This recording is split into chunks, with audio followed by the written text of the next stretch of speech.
Halo Dokter Rezi. Halo Cek. Apa kabar? Baik. Selamat datang di podcast Intan Medika dong. Terima kasih atas undangannya, Cek. Iya, sama-sama. Sebelum kita mulai, dokter tolong perkenalkan ke para sahabat Intan Medika. Silakan dok.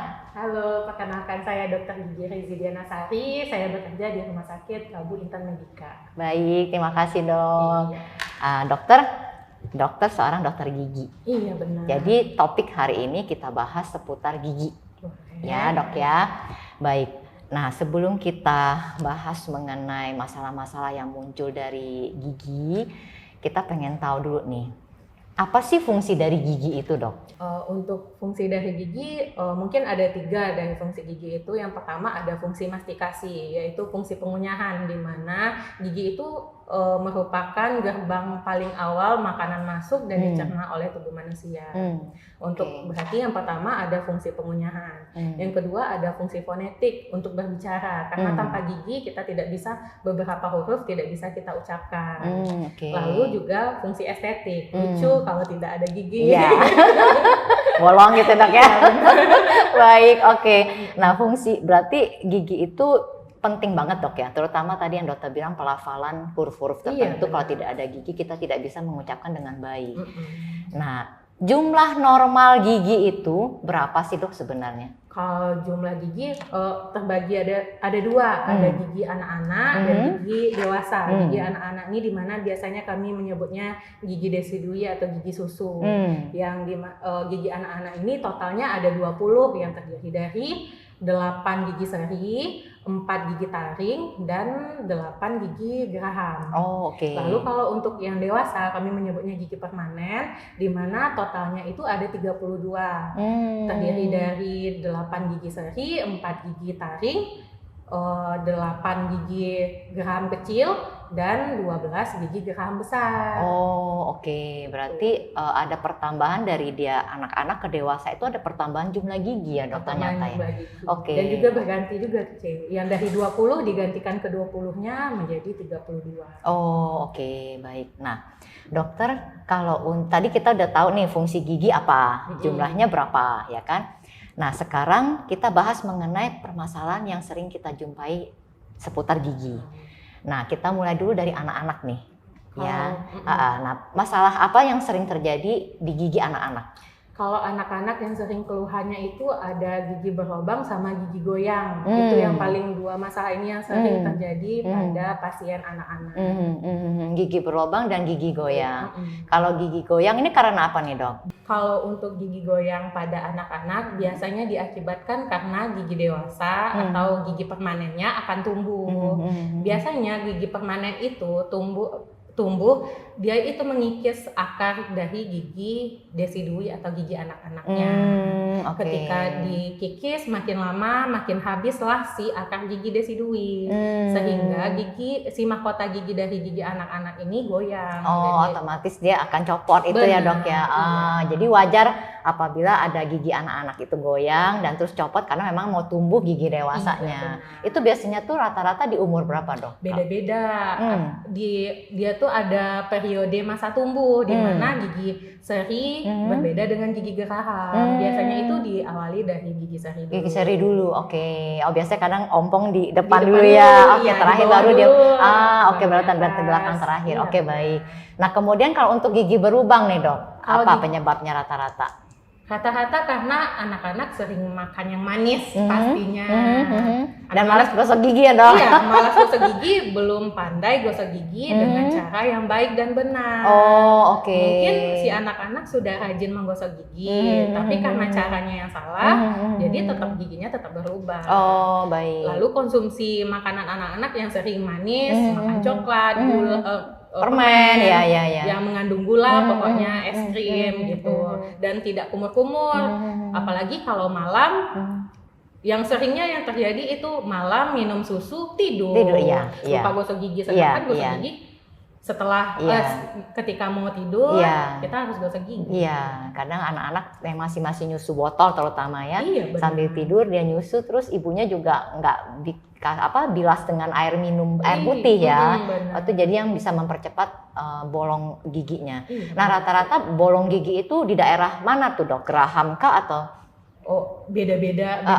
Kalau misalnya untuk kasus menyusu botol sambil tidur itu biasanya gigi depan. Tapi kalau untuk makanan manis, ngunyah coklat itu biasanya di gigi belakang. Oh, gigi belakang. Nah, kalau misalnya gigi belakangnya itu bolong, apakah harus ditambal atau dia nanti akan ganti dengan gigi permanen, Dok? Nah, sebenarnya ini yang salah dari orang tua, biasanya mereka berpikir karena giginya akan tumbuh, akan ada gantinya, jadi mereka membiarkan gigi anak-anak mereka berlubang. Sebaiknya ketika sedangkan lubang masih kecil aja, kita harus langsung bawa ke dokter gigi biar langsung ditambal, biar giginya biar lubangnya tidak makin besar. Karena kalau lubangnya makin besar, kan gigi itu ada mahkota gigi terdiri dari 3 lapisan, ada email, dentin, sama ruang pulpa. Ketika lubang giginya makin besar, dia bisa mengenai ruang pulpa dan itu bisa menyebabkan infeksi dan itu sakit pada anak-anak dan itu mengganggu makannya, mengganggu pertumbuhannya. Oke. Nah, itu apakah harus memang ditambal atau yang tadi memang bisa ganti baru, Dok? Yang gigi berlubang di geraham itu. Kalau kita menganjurkan kalau belum untuk umurnya giginya copot, ya kita harus nambal dulu, kita pertahankan dulu sebelum sakit. Sebelum sakit, oke. Kalau misalnya sakit harus kita rawat dulu. Oke, jadi berarti tujuannya untuk menambal itu sebenarnya biar anak itu masih bisa makan, tidak ada lagi rasa linu gitu ya, untuk kenyamanan anak itu tersendiri. Walaupun nantinya akan tumbuh gigi dewasa menggantikan ya, Dok ya. Oke, baik. Nah, untuk yang gigi anak-anak nih udah kita bahas. Sekarang kita beralih ke gigi dewasa nih, Dok. Apa permasalahan yang sering muncul pada gigi orang dewasa? Kalau pada orang dewasa sering ada keluhan gigi berlubang dan juga karang gigi, itu yang paling sering banget terjadi. Karang gigi itu sendiri, nah aku pernah dengar gini, Dok. Bener apa enggak ya, Dok ya? Karang gigi itu katanya terjadi karena kita suka makan di satu sisi, tidak makan di dua sisi. Jadi yang jarang kita gunakan itu malah sering muncul karang gigi. Apakah betul itu, Dok? Benar. Oke. Karang gigi itu kan merupakan karang gigi itu terbentuk ketika sisa makanan atau plak dibiarkan berlama dan dia terakumulasi dengan bakteri. Karena lama dia jadi mengeras. Ketika satu sisi tidak dipakai, berarti gigi di sisi tersebut itu pembersihannya jadi kurang gitu. Karena ketika kita makan, kita ngunyah, pasti sedikit banyaknya makanan yang kita makan itu dia juga membersihkan gigi kita. Kayak makan buah, kita membersihkan gigi kita sebenarnya. Oh gitu. Oke. Makanya biasanya terjadi pada kasus-kasus orang yang mengunyah satu sisi ya. Di gigi yang tidak dipakai malah itu yang terjadi karang. Oke. Betul ya. Kita pikir kalau nggak dipakai kan nggak kena. Ternyata salah ya. Baik. Oke. Nah, kalau untuk karang gigi sendiri itu solusinya gimana tuh, Dok? Kalau untuk karang gigi sendiri kita tidak bisa sebenarnya membersihkan hanya dengan sikat gigi. Untuk membersihkan karang gigi kita disarankan untuk scaling nama perawatannya untuk membersihkan karang gigi ke dokter gigi. Nanti ada alat namanya scaler yang biasanya itu ada yang manual, ada ultrasonik. Kalau yang ultrasonik yang biasa dipakai di dokter gigi itu yang digetarkan, ada alatnya digetarkan copot. Bukan mengikis gigi. Orang sering ngomongnya, habis scaling giginya jadi tipis. Sebenarnya karang giginya yang udah hilang. Giginya mah aman-aman aja, Dok ya. Nah, sebenarnya kadang gini, Dok, ada yang rajin sikat gigi, tapi tetap aja loh ada karang gigi. Itu gimana ceritanya ya, Dok? Nah, yang itu beberapa orang bilangnya, saya sudah sikat gigi 2 kali sehari, katanya kenapa saya masih ada karang gigi, sedangkan saya udah bersihin karang gigi nih, katanya gitu. Karena mereka itu belum pasti apakah teknik dan waktu menyikat giginya benar. Karena itu merupakan faktor-faktor yang penting untuk menjaga kebersihan gigi dan mulut. Oke, baik. Nanti kita di akhir sesi dokter cerita ya bagaimana cara menyikat gigi dan waktunya kapan. Oke. Nah, sekarang kita beralih di permasalahan gigi berlubang.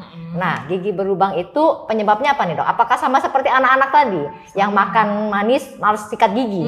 Iya, begitu. Oke. Sama. Ketika makanan dibiarkan lama yang ada zat gula ketemu bakteri, bakteri bikin suasananya jadi asam.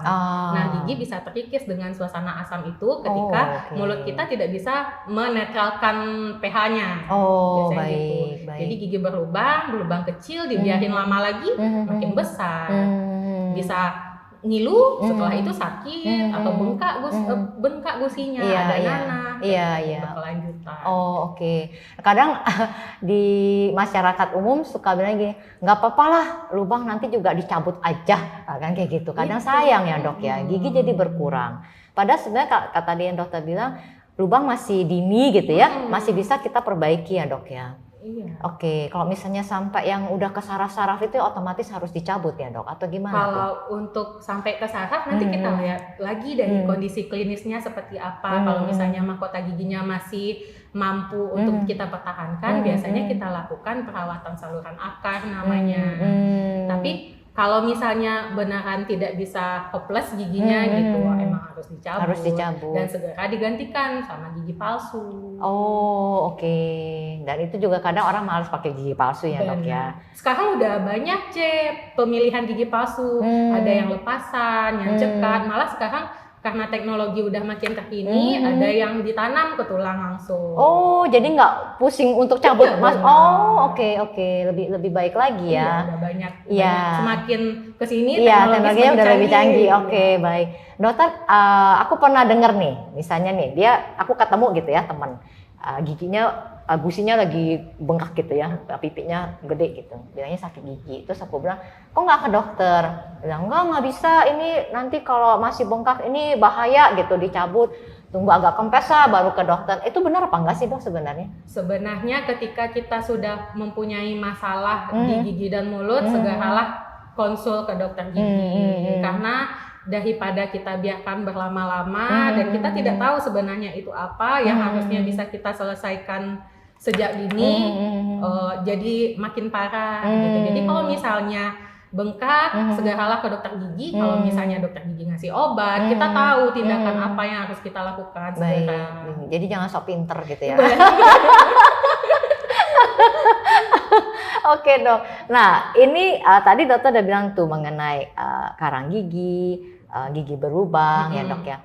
Nah terus kalau untuk orang-orang yang pakai kawat gigi nih dok, sebenarnya itu termasuk dalam permasalahan gigi nggak sih dok? Iya, sebenarnya orang-orang memakai kawat gigi karena giginya tidak rapi pastinya. Ada yang giginya renggang, ada yang malah berdempet. Di yang berdempet mungkin kembali lagi ke permasalahan kita yang awal, adanya karang gigi. Ketika gigi kita berdempet, kita tidak akan maksimal untuk menyikat giginya. Ada beberapa sisi yang mungkin tidak bisa dibersihkan dengan cuma sikat gigi. Makanya biasanya orang untuk berbehel itu untuk merapikan giginya, untuk meningkatkan lagi kesehatan gigi dan mulutnya agar pembersihannya lebih bagus, lebih baik, lebih optimal gitu. Jadi dibantu dengan perawatan yang dengan kawat gigi itu ya dok ya. Baik. Dok, mengenai gigi dewasa yang paling belakang nih dok, yang sering dialami oleh orang-orang yang sudah umurnya dewasa, biasanya kan gigi paling belakang itu atau istilahnya wisdom tooth ya, itu muncul di usia berapa tuh dok? Sekitar 20-an ya dok ya? Sekitar 20-an. Nah, aku pribadi pada saat muncul gigi itu fine-fine aja dok, nggak ada problem apa-apa, tidak sakit, tiba-tiba muncul aja paling belakang ya. Nah, sepupu aku waktu itu sampai ke dokter gigi, sampai dibedah dok, gara-gara katanya giginya itu mendorong gigi depannya katanya. Nah, itu tuh kenapa bisa ada bervariasi seperti itu ya dok ya? Kalau itu masalahnya biasanya kami menyebutnya gigi bungsu awalnya, karena dia paling bungsu. Biasanya gigi bungsu itu karena dia yang paling terakhir tumbuh, jadi dia cuma mendapatkan sisa dari ruangan yang paling belakang yang itu. Tergantung rahang kita. Biasanya orang semakin lama, sekarang rahangnya makin kecil. Karena kebiasaan mengunyah mengunyahnya agak kurang, makannya lunak gitu. Jadi rahang kecil, jadi ketika gigi bungsunya ingin tumbuh, tidak cukup ruang, dia mencari posisi nyaman untuk tumbuh. Karena cuma sedikit, ya udah aku miring aja deh, katanya miring. Dan biasanya itu sering menyebabkan penumpukan sisa makanan ketika si gigi bungsunya miring, ini gigi depannya dia miring, jadi makanannya nyisa di ujungnya. Malahan bikin gigi bungsu berlubang dan gigi sebelahnya juga jadi bermasalah. Makanya ketika mendapatkan kasus tersebut memang sebaiknya segera dicabut. Biasanya pencabutannya memang kalau di kita nyebutnya bedah minor, bedah kecil. Iya. Karena agak susah memang untuk dicabut, nggak seperti yang gigi depan ya dok ya. Nah itu sebenarnya gigi bungsu itu ada berapa sih dok? 1 atau 2 dok? Gigi bungsu itu ada 1 tiap rahang, 1 tiap sisi di rahang. Berarti kanan atas 1, kiri atas 1, kiri bawah 1. Jadi semuanya atas itu ada tumbuh paling ujungnya. Baik. Iya. Jadi memang tergantung dari anatomi rahang individunya berarti dok ya. Ada yang misalnya rahangnya besar, dia munculnya ada space gede, ya baik-baik saja. Mungkin seperti aku ya nggak masalah. Berarti yang sepupu aku tuh karena rahangnya kecil, sampainya benar dibedah dan dibuang akhirnya. Ya gara-gara itu. Dokter, ada beberapa orang yang rajin pakai dental floss. Ada yang beli real dental floss, ada yang pakai benang jahit dok. Nah itu gimana tuh dok? Mungkin kalau untuk pembersihannya mungkin mirip antara dental floss dan benang jahit biasa. Tapi ya benang jahit ya gimana ya, dia kurang, diameternya tuh agak lebih besar ya dok, dibanding dental floss. Dan dia juga bukan ditujukan untuk membersihkan gigi. Kami menganjurkan memang pemakaian dental floss untuk membersihkan di sela-sela gigi, lebih membantu kerjanya si sikat gigi tadi. Kan ada beberapa daerah yang tidak bisa disikat, dijangkau oleh sikat gigi, dijangkaulah sama dental floss itu. Berarti janganlah pakai benang jahit lagi dok ya. Tolong dipakai sesuatu pada tempatnya. Karena kalau misalnya renggang gitu kan, yang tebal gitu kan otomatis bikin giginya renggang, ya dok ya. Jadinya malah harusnya giginya rapat, gara-gara suka pakai tusuk gigi, pakai benang jahit, itu malah bikin giginya jadi tambah renggang ya dok ya. Malah nggak baik ya. Dokter, ini sepertinya banyak mitos-mitos tentang permasalahan gigi yang ada di masyarakat nih dok. Mungkin ini momen yang tepat untuk kita bisa luruskan di podcast ini ya untuk para sahabat Intan Medika. Nah yang dokter sering dengar nih mitos tentang seputar permasalahan gigi di masyarakat itu apa dok? Mungkin kita ambil beberapa aja kali ya. Iya. Orang sering bilangnya cabut gigi atas bisa kena saraf mata. Itu paling sering banget beredar di masyarakat. Sedangkan ketika kita mencabut gigi atas itu berbeda, saraf gigi dengan saraf mata itu berbeda. Baiklah. Sering banget gitu. Jadi mereka nggak berani cabut gigi jadinya dok. Tapi biasanya setelah diedukasi ada beberapa pasien yang begitu ya ternyata dok. Kadang kan itu orang lama kepercayaan orang lama. Iya betul. Terus juga ada kayak kalau tidak pakai sikat gigi yang keras, gosok gigi yang keras juga nggak bakalan bersih giginya, kayak gitu.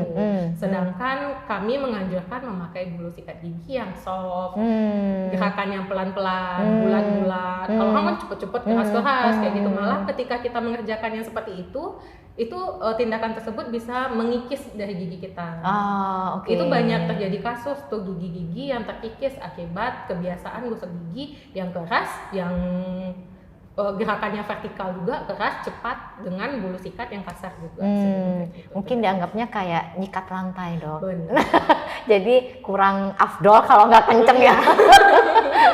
Padahal nanti bisa menggeser gusi juga dok ya. Jadi ini ya dok. Baik. Iya. Nah, mudah-mudahan deh udah dengar dokter, jadi nggak khawatir lagi yang tadi cabut gigi atas ataupun menyikat giginya jangan lagi keras-keras seperti yang biasa dilakukan ya dok ya. Nah dokter, kita kasih tips nih cara menyikat gigi yang baik seperti apa sih dok, dan waktunya tuh kapan aja? Yang pertama Ya. itu mungkin dari waktunya dulu yang sering salah. Orang tahu semua, orang awam pun juga tahu menyikat gigi itu baiknya 2 kali sehari. Tapi sebaiknya waktunya adalah setelah sarapan dan juga sebelum tidur.